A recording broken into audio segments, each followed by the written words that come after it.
Investor के तौर पे जब भी मार्केट में इस तरीके की तेज़ी आती है, हमेशा एक इच्छा हो जाती है कि क्या यहाँ से मार्केट पलट ना जाए, क्या मेरे प्रॉफिट्स चले ना जाएं। तो ऐसे में एज एन इन्वेस्टर क्या करना चाहिए? और एक आपसे ये भी समझना चाहेंगे कि किस तरीके की थिंकिंग डेवलप करनी चाहिए। अगर एक लॉन्ग टर्म इन्वेस्टर है, 5 से 10 साल अगर पोर्टफोलियो रखा है, 30% के आसपास अगर हम उनके प्रॉफिट मांगे, तो क्या ये सही समय है प्रॉफिट बुक करने का, या फिर अभी प्रॉफिट बुक करने से बचे? बाकी जो कंसेंसस व्यू आ रहा है कि बने रहें बाजार में और भी प्रॉफिट्स आपके बढ़ सकते हैं, तो ऐसे में एज एन इन्वेस्टर जो है किस तरीके से प्लेस करना है आपको? अगर आप हर ऑल टाइम हाई लेवल पे मार्केट में प्रॉफिट बुक कर लेते थे तो 100 का सेंसेक्स आज 80,000 पे पहुंचा है। कितनी हाई उन्होंने अचीव करी होगी। आप अगर हर लेवल पे निकलते जाते तो कहाँ पैसा बनता। Market all time high level पे इसलिए प्रॉफिट बुक करना ये सरासर गलत है।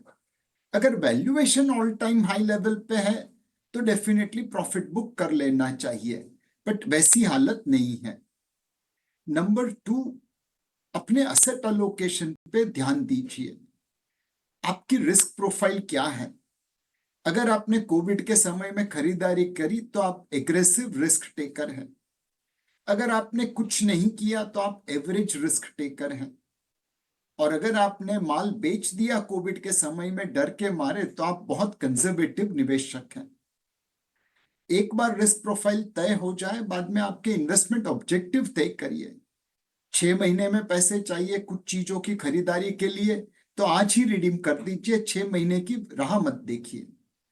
अगर आपको 25 साल बाद रिटायर होना है तो फिर आपको आज प्रॉफिट बुक करने की जरूरत नहीं है इक्विटी में से। आपको तो अभी बड़ी लंबी सफर तय करनी है।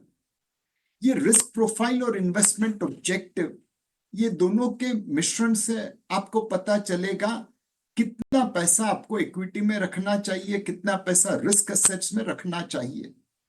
अगर आप ओवर इन्वेस्टेड है तो डेफिनेटली यहाँ पे प्रॉफिट बुक करिए। अगर अंडर इन्वेस्टेड है तो डेफिनेटली यहाँ पे निवेश करिए। मार्केट कहाँ पहुंचा, मार्केट का वैल्यूएशन कहाँ है, उससे ज्यादा अपने गिरेबान में जाके मेरी रिस्क प्रोफाइल क्या है, मेरा इन्वेस्टमेंट का उद्देश्य क्या है। ठीक है। नीलेश भाई, दो और सेक्टर की चर्चा चल रही है और ये है आईटी और फार्मा। अगर हम इंडेक्स के वेट के लिहाज से देखेंगे तो बड़े क्रूशियल भी हैं, और कहा यह भी जा रहा है कि ये पहले चले नहीं थे इसलिए अब चल रहे हैं। यह भी कहा जा रहा है कि दोनों के वैल्यूएशन भी ठीक हैं, ग्लोबल सेंटिमेंट भी उनके फेवर में है। क्या ये बातें आपको ठीक लग रही हैं? और इन दोनों सेक्टर में क्या कोर पोजीशन अपनी बढ़ा लेनी चाहिए अभी? फार्मा सेक्टर को अगर देखें तो वाइल उसे एक आप सेक्टर कहते हैं, वहां पे हर कंपनी की फितरत अलग अलग है। कुछ कंपनीज है जो सिर्फ बल्क ड्रग्स बनाती है, कुछ कंपनीज है जो फॉर्मुलेशन बनाती है उन बल्क ड्रग्स को लेके, कुछ कंपनी है जो खुद की रिसर्च करके नया फॉर्मुलेशन डिस्कवर करती है, कुछ कंपनीज है जो सिर्फ डोमेस्टिक मार्केट में बेचती है, कुछ कंपनी है जो डोमेस्टिक और एक्सपोर्ट्स मार्केट दोनों में कवर करती है, कुछ हॉस्पिटल फील्ड में है, कुछ पैथोलॉजी फील्ड में है। कहने को तो ये सारा फार्मा सेक्टर बनता है, बट हर कंपनी का स्टॉक उसकी फितरत के अनुसार चलेगा।